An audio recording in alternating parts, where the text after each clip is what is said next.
Good morning student. जैसे कि आपने प्लस टू कक्षा का हम चैप्टर नॉट प्रॉफिट ऑर्गेनाइजेशन पढ़ रहे थे, उस चैप्टर में हमने कुछ क्वेश्चन पहले किए थे। उस उम्मीद करता हूँ कि आपने पूरे कर लिए होंगे और आगे भी आप उस काम को पूरा करेंगे। तो आगे हम इस एनपीओ में जो पढ़ रहे थे वो थोड़ा सा और एक आध क्वेश्चन इसके बारे में और थोड़ा क्लियर करूँगा। एक दो बात वो क्या है कि वो हमारा जैसे दे रखा है कि क्वेश्चन है इस हमारी किताब के मुताबिक क्वेश्चन नंबर 9, जैसे इसमें दे रखा है subscription receive during the years date 31 March 2007। Subscription received 31/3/2007। ये हैदराबाद आर्ट क्लब है, उसमें सब्सक्रिप्शन प्राप्त हुआ और उसकी डिटेल यहाँ पे जैसे बता रखी है। 2005 एंड 6, 2006 एंड 7 और 2007 एंड 8। तो ये हमारा करंट ईयर, ये प्रीवियस ईयर और ये हमारा नेक्स्ट ईयर, जो कि मैंने पहले भी आपको समझाए थे। तो इसमें हम किस अवधि के खाते बना रहे हैं, वो बना रहे हैं हम 2006 और 7 के हम खाते बनाने जा रहे हैं। इसके चंदे प्राप्त हुए हैं और चंदे 5,000, 1,08,000 और 3,000। 5,000 पिछले साल का, 1,08,000 इस साल का और 3,000 अगले साल का चंदा हमें प्राप्त हुआ। और ये टोटल हमें चंदा 1,16,000 रुपये का हमें चंदा प्राप्त हुआ। ये हमारा चंदे की डिटेल दे रखी है। ये समझो कि रिसीट पेमेंट अकाउंट के रिसिप्ट साइड में जो ना ये विवरण है। और सूचनाएं दी है कुछ एडिशनल इंफॉर्मेशन, यानी जिसको हम एडजस्टमेंट कह सकते हो। तो इनमें दे रखे टोटल मेंबर दे रखे हैं। टोटल मेंबर वो बता रखे हैं हमारे 240 और एनुअल सब्सक्रिप्शन वार्षिक चंदा एक मेंबर से कितना मिलता है, 500 रुपये का, यानी एक मेंबर 500 रुपये देता है। कुल मेंबर उस संस्था में आर्ट क्लब में 240 सदस्य। आउटस्टैंडिंग सब्सक्रिप्शन बता रखा है 1 अप्रैल 2006 का, यानी वर्ष के शुरू का चंदा बता रखा है 9,000 आउटस्टैंडिंग बकाया। वर्ष के शुरू में 9,000 रुपये चंदा आपको बकाया दिया हुआ है।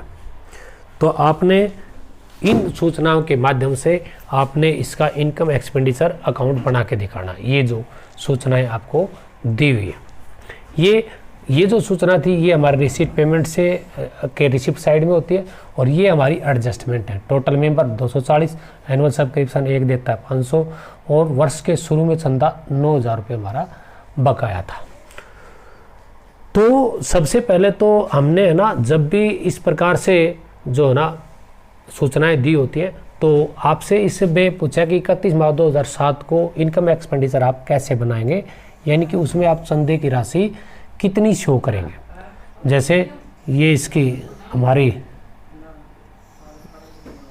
एक्सपेंडिचर साइट और ये यहाँ पे हमारी income site, income and expenditure account. ये हमारी एक्सपेंडिचर साइट और अमाउंट, ये इनकम साइड और अमाउंट। क्योंकि आप जानते हो रिसीट पेमेंट के रिसिप्ट साइड में यदि चंदा है तो वो इनकम एक्सपेंडिचर के इनकम साइड में दिखाएंगे, इधर वो आता है। और क्योंकि चंदा रेवेन्यू का होता है, रेवेन्यू की इनकम होती है, बार बार होने वाली होती है और बार बार होने वाली होती है, वो इसमें हम दिखाते हैं। तो यहाँ पे हम सब्सक्रिप्शन जैसे हम लिखते हैं। अब तक जो क्वेश्चन हमने 8-7 क्वेश्चन किए हैं उनमें चंदा इकट्ठा दे रखा था। ऐसे नहीं दे रखा था कि पिछले साल का 5,000 रुपये प्राप्त हुआ, चंदा जो प्राप्त है उसमें और करंट ईयर का 1,08,000 प्राप्त हुआ, अगले साल का 3,000 रुपये प्राप्त हुआ और टोटल 1,16,000 प्राप्त हुआ। अब तक हमें देता था क्या कि जो ना चंदा प्राप्त हुआ 1,16,000 रुपये का, 1,16,000 साल के दौरान चंदा इतना प्राप्त हुआ, तो हम उस चंदे को यहाँ लिखते थे। ठीक है, जैसे 1,16,000 से यहाँ स्टार्टिंग कर देते थे, क्योंकि उसमें प्रीवियस ईयर, करंट ईयर या नेक्स्ट ईयर ऐसा कुछ लिखा नहीं होता था। यानी 1,16,000 दे रखे, उसकी डिटेल नहीं बताता था। अब तक जितने क्वेश्चन किए उनमें ये ध्यान से सुनना, बहुत इंपॉर्टेंट बात है कि उन क्वेश्चनों में केवल चंदा इतना प्राप्त हुआ साल के दौरान, उसमें उसकी डिटेल नहीं बताता था कि पिछले साल का इस 1,16 में कितना है, वर्तमान साल का कितना है और नेक्स्ट ईयर का कितना है, ये नहीं बताता था। तो उस चंदे को हम 1,16,000 को इनकम साइड में, इनकम एक्सपेंडिचर में दिखा देते थे। और इसमें वो 4 चीज़ जो मैंने, आउटस्टैंडिंग वर्ष के प्रारंभ का, आउटस्टैंडिंग वर्ष के अंत का, प्रीपेड वर्ष के शुरू का और प्रीपेड वर्ष के अंत का हम इसमें ऐड लेस करते थे। कोई ऐड होता था, कोई आइटम लेस होता था, तो हम इसको शुद्ध बनाते थे। लेकिन यहाँ अब तक जो सीखा उसे थोड़ा हट करके, क्योंकि 1,16,000 की डिटेल दी गई है यहाँ पे, तो 1,16,000 में क्योंकि हमें करंट ईयर का पता है, यहाँ तो पहले तो हम इसलिए 1,16 के 16 इसलिए लिखते थे क्योंकि हमें पता नहीं होता था कि 1,16 में कितनी राशि कब की है, और क्योंकि ये रिसिप्ट साइड से लिया हुआ आइटम है, रिसिप्ट पेमेंट अकाउंट से, और रिसिप्ट साइड में से जो रिसिप्ट एंड पेमेंट अकाउंट की एक नियम है कि उसमें तो बस आमदनी हो, प्राप्त हो जाए, चाहे वो किसी भी वर्ष की हो। इसलिए 1,16 की जो डिटेल थी वो 1,16 के 1,16 हम रिसिप्ट पेमेंट के रिसिप्ट साइड में दिखा दिए थे। लेकिन क्योंकि इनकम एक्सपेंडिचर में केवल और केवल वर्तमान साल के ही इनकम या खर्चे हम दिखाते हैं और केवल रेवेन्यू के दिखाते हैं, केवल रेवेन्यू के दिखाते हैं, चाहे वो नगद हो चाहे वो उधार हो। नगद उधार हो सकते हैं, लेकिन केवल करंट ईयर के हों, नगद उधार कोई मायने नहीं रखता, दोनों आते हैं। और केवल इस वर्ष से रिलेटेड इनकम और खर्चे इसमें दिखाते हैं, क्योंकि केवल करंट ईयर जिस वर्ष के हम खाते बना रहे हैं, इनकम एक्सपेंडिचर बना रहे हैं, उसके 1,08,000 इसने अलग से बता दिए। 1,16 में 1,08 तो जिस साल के हम खाते बना रहे हैं उसी के हैं, 5,000 पिछले साल के प्राप्त हुए हैं और 3,000 उससे अगले वर्ष के हमें प्राप्त हुए हैं। ये इसने क्लियर हमारे को बताया। तो इसमें बिल्कुल अलग चंदा हमें बता ही दिया, तो फिर जो है ना इसको हमने अलग बता दिया, तो इसको हम डायरेक्ट अलग ही लिख देंगे। फिर उसमें क्या दिक्कत है, उसमें किस प्रकार की दिक्कत नहीं होनी चाहिए। हम सीधा अलग से 1,08,000 बता दिया, तो हम अलग से 1,08,000 बता दिया तो हमें कोई दिक्कत नहीं होनी चाहिए किसी भी प्रकार की,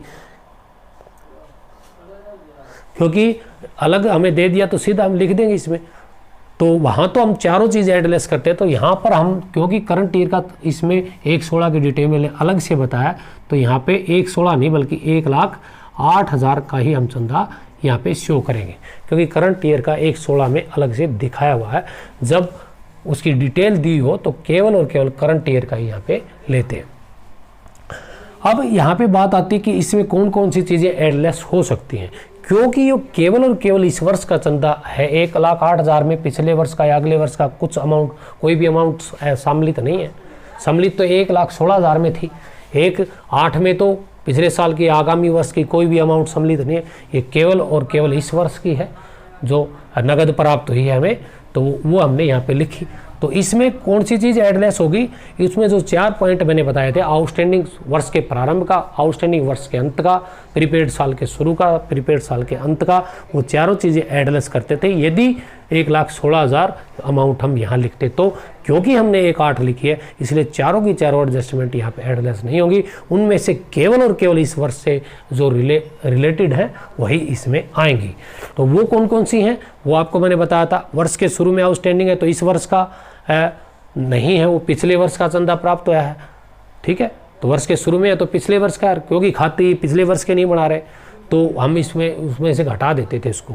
लेकिन यहाँ पे क्योंकि हमने वर्तमान साल का ही चंदा लिया है, कोई टोटल नहीं लिया हमने चंदे का, बल्कि केवल और केवल इस वर्ष का चंदा लिया है, तो साल के शुरू का जो आउटस्टैंडिंग चंदा है वो इस 1/8 में सम्मिलित नहीं है। 1/16 में तो सम्मिलित था, 1/16 की डिटेल में 5,000 पिछले साल के 1/8 करंट ईयर के और 3,000 अगले साल के थे। 1/16 में तो पिछले साल के 5,000 इंक्लूड थे, लेकिन क्योंकि हमने करंट ईयर के 1/8 लिखे हैं तो इसमें पिछले वर्ष का चंदा इंक्लूड नहीं है। तो पिछले वर्ष के जो 5,000 प्राप्त हुए इस वर्ष में वो इसमें ऐड नहीं है, तो उनका यहाँ से कोई संबंध नहीं है क्योंकि वो पिछले वर्ष के हैं, तो इसमें कोई एडलेस नहीं होगा क्योंकि करंट ईयर के ही हमने चंदा यहाँ पे लिया है। तो साल के शुरू का आउटस्टैंडिंग नहीं लेंगे, जो कि 1 अप्रैल 2006 वर्ष का प्रारंभ बोला जाएगा इस क्वेश्चन के मुताबिक, और 31/3/2007 ये साल का अंत बोला जाएगा इस क्वेश्चन के मुताबिक। 31/3/2007 last date of the current year end 1 April 2006 ये first date of current years. तो ये हमने देखना है इसमें। तो अब हमने वर्ष के अंत का जो आउटस्टैंडिंग चंदा है, वर्ष के अंत का जो आउटस्टैंडिंग चंदा है वो चंदा जो है ना हमने देखना कि कितना बकाया रहता है, क्योंकि वो इस वर्ष का होगा। वर्ष के अंत का चंदा किस वर्ष का है? वो इसी वर्ष का है। तो इस वर्ष की इनकम है, तो इस वर्ष की इनकम है तो इसमें जोड़नी चाहिए। तो इसको जोड़ने के लिए एक हमने जो है ना वर्किंग नोट बनाना पड़ेगा। क्या बनाना पड़ेगा? हमने वर्किंग नोट। वर्किंग नोट में हम कैसे बनाएंगे? वर्तमान साल का अंत का चंदा हमने निकालना है बकाया केवल इस वर्ष का, और जब मेंबर्स बता रखे हो टोटल मेंबर, और प्रत्येक मेंबर मंथली या वार्षिक, यहाँ पे एनुअल सब्सक्रिप्शन दे रखा है। एक मेंबर एक साल में 500 रुपये देता है और टोटल मेंबर है 240। तो ये चंदे की टोटल इनकम होगी 500 गुणा 240। ये जो है हमें प्राप्त होते हैं एक वर्ष के दौरान। एनुअल सब्सक्रिप्शन दे रखा है तो 500 गुणा में 240 हो जाएंगे, सीधा ये वर्ष का निकल आएगा, टोटल चंदा इतना प्राप्त होया।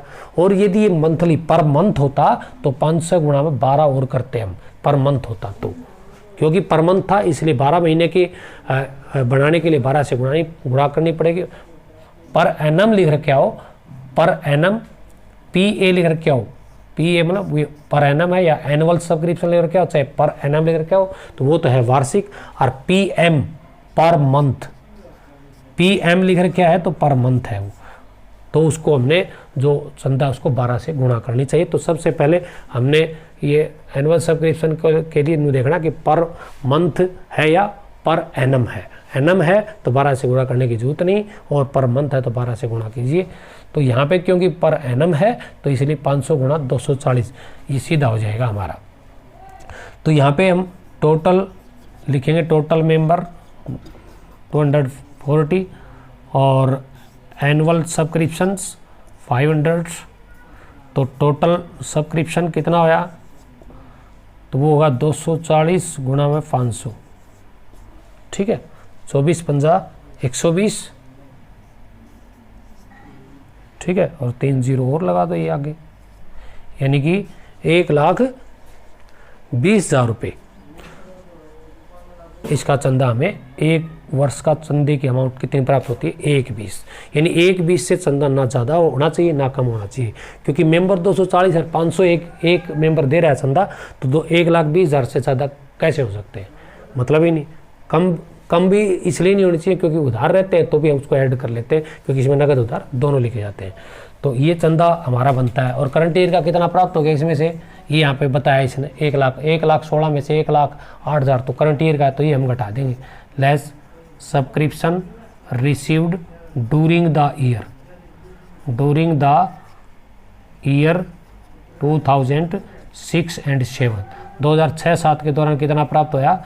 1,08,000 चंदा प्राप्त हो गया। तो 1,20 में से 1,20 टोटल बनता था, उसमें से 1,08 प्राप्त हो चुका, तो 12,000 जो चंदा है वो आउटस्टैंडिंग चंदा रह गया, इस वर्ष का बकाया रह गया। 1,20 प्राप्त होना था, 1,08 प्राप्त होया, तो 12,000 बाकी रह गए। तो इसको कहेंगे हम आउटस्टैंडिंग सब्सक्रिप्शन ऑफ 2006 एंड 7। 2006-7 का जो बकाया चंदा है वो कितना रह गया? वो 12,000 रुपये का रह गया। तो इसको क्योंकि वर्ष के अंत का चंदा है तो इसलिए इसको ऐड हो जाएगा, क्योंकि इस वर्ष से रिलेटेड है। Outstanding subscription of current year 2006 and 7 वो 12,000। ये यहाँ पहले हमने वर्किंग नोट से अमाउंट फाइंड आउट करनी पड़ेगी, टोटल मेंबर गुणा में सब्सक्रिप्शन फीस, तो टोटल सब्सक्रिप्शन हो जाएगा। उसमें से वर्ष के दौरान यहाँ आपने कितना लिखा था वो उसमें से आप घटा देंगे, वर्ष के दौरान जो प्राप्त है वो घटा दो, बाकी बकाया चंदा निकल आएगा। जैसे 12,000 बकाया चंदा था तो बाहर कितने हुए, ये हमारा बाहर जो चंदा आया वो 1,20,000 रुपये का हमारा हुआ बाहर। ना इससे ज़्यादा होना चाहिए अमाउंट से, ना कम होना चाहिए। कम तो इसलिए नहीं होना चाहिए क्योंकि बढ़ता 1,20 है तो 1,20 से कम होने का मतलब भी क्या है, ज़्यादा भी नहीं हो सकते क्योंकि 1,20 प्राप्त होता है तो 1,20 से ज़्यादा कहाँ से आएगी। कम ये हो सकता है कि कम ये नगद प्राप्त हो, ये बाकी रह रहे हैं क्योंकि इसमें नगद उधार दोनों दिखते हैं। तो नगद तो रिसीट पेमेंट से हमने ले लिए थे और उधार इस वर्किंग नोट से हमने फाइंड आउट कर लिए, तो ये इसमें हमने जोड़ दिए, तो 1,20 ये चंदा हमें प्राप्त हो गया। तो इस प्रकार से हम इसमें इसको जैसे शो करेंगे। और जो बैलेंस शीट में दिखाने की बात थी वो उसी प्रकार से दिखाएंगे। वर्ष के अंत का आउटस्टैंडिंग है वो क्लोजिंग बैलेंस शीट की एसेट साइड में दिखाएंगे, जो कि 31/3/2007 को बनेगी। उसको हम इधर दिखाएंगे आउटस्टैंडिंग सब्सक्रिप्शंस। वर्ष के अंत का जो बकाया चंदा रह गया वो क्लोजिंग बैलेंस शीट में, और वर्ष के शुरू का बकाया चंदा यहाँ पे बताया, जैसे इसमें बताया, यहाँ पे देखो यहाँ बताया total member annual outstanding subscription on 1 April 2006। 1 April 2006 वर्ष के शुरू की डेट है, तो 1 अप्रैल को 9,000 रुपये बकाया थे पिछले साल के, ठीक है। और इस जो 1/16 की डिटेल यहाँ बताई थी उस 1/9 क्योंकि वर्ष के शुरू में बकाया थे तो ये ओपनिंग बैलेंस शीट में हम दिखाएंगे इसको, इधर एसेट साइड में आउटस्टैंडिंग सब्सक्रिप्शन 9,000 यहाँ पे दिखाएंगे ओपनिंग में, और क्लोजिंग में कितना दिखाएंगे वर्ष के शुरू, क्योंकि शुरू का 9,000 बताया हुआ है यहाँ पे, तो ओपनिंग बैलेंस शीट जो कि 1/4/2006 को बनी थी उसमें 9,000 दिखा देंगे, और जो 31/3/2007 जो कि वर्ष के अंत में बनेगी उसमें कितना दिखाएंगे, क्योंकि 9,000 बकाया था तो उसमें से प्राप्त कितने हो गए 5,000। 1/16 में से 5,000 तो पिछले साल के प्राप्त हुए, तो पिछले साल के उस 9,000 में से ही तो प्राप्त हुए होंगे, कि 9,000 बकाया थे उसमें से 5,000 प्राप्त हो गए, तो 5,000 हम उसमें से घटा देंगे, तो वर्ष के अंत में बकाया चंदा रह गया 4,000 का। वर्ष के शुरू में 9 का दिखाना है, और वर्ष के अंत की बैलेंस शीट में हमने एसेट साइड में 9 में से 5 जो प्राप्त हो गया वो 5 उस 9 में से ही तो प्राप्त हुआ होगा, तो 5 उसमें से घटा देंगे, तो वर्ष के अंत में बकाया कितना रह गया 4,000 का। वर्ष के शुरू में 9 का 9 था, और क्योंकि वर्ष के दौरान 5,000 प्राप्त हो गया, रिसिप्ट साइड शो कर रही है, तो उसमें से 5 घटा के यहाँ 4 दिखाते हैं। और वर्ष के जो करंट ईयर का है ये तो हमारा पिछले साल में से बकाया रह गया था, ये प्रीवियस ईयर का हमारा 4,000 था, और जो 12,000 जो हमने ये फाइंड आउट किया था वर्तमान साल का, ये करंट ईयर का यहाँ दिखाएंगे 12,000। टोटल 16,000 बाहर दिखाते हैं इसमें। 4,000 तो पिछले साल का कोई बकाया रह रहा है तो पिछले साल का भी दिखाते हैं यदि कोई है तो बकाया चंदा रह रहा है तो, और यदि वर्तमान साल का आउटस्टैंडिंग कोई है क्योंकि वो इस वर्ष का है तो वो भी इसमें ऐड करके दिखाते हैं। जैसे 12,000 यहाँ हमने अमाउंट निकाली तो 12,000 हमने यहाँ जोड़ के 16,000 इसको दिखा सकते हैं ऐसे। तो ये हमने समझा, तो इस अमाउंट को भी हमने कल ये इसका तो हमने ये बताया था आपको, इस अमाउंट का भी हमने समझना ज़रूरी था, तो जो कि मैंने आपको समझाया। और नेक्स्ट ईयर के 3,000 बता रखे हैं, तो ये नेक्स्ट ईयर के 3,000 क्योंकि अगले वर्ष के हैं, तो नेक्स्ट ईयर तो अगला वर्ष होता है जो कि हमारा 7-8 का होगा, 2007-8 का हमारा अगला साल होगा, अगले वर्ष से रिलेटेड है, इसलिए जो है ना इसको वर्ष के अंत की बैलेंस शीट में हम दिखाएंगे। क्योंकि एडवांस चंदा प्राप्त हो गया तो लायबिलिटी आउटस्टैंडिंग एसेट साइड में आता है, तो एडवांस क्लोजिंग बैलेंस शीट की लायबिलिटी साइड में आएगा subscription received in advance for 2007 and 8 जो कि 3,000 का था, वो यहाँ पे हम क्लोजिंग बैलेंस शीट की लायबिलिटी साइड में दिखा देंगे। तो ये क्वेश्चंस मैंने आपको समझा, इससे रिलेटेड क्वेश्चंस जो आपकी बुक में है अब तक की इलस्ट्रेशन भी आप इसमें से कर लेना, और जो क्वेश्चन बनते हैं वो भी आप कर लेना, इसको अच्छी प्रकार से समझ लेना। Thank you, have a nice day.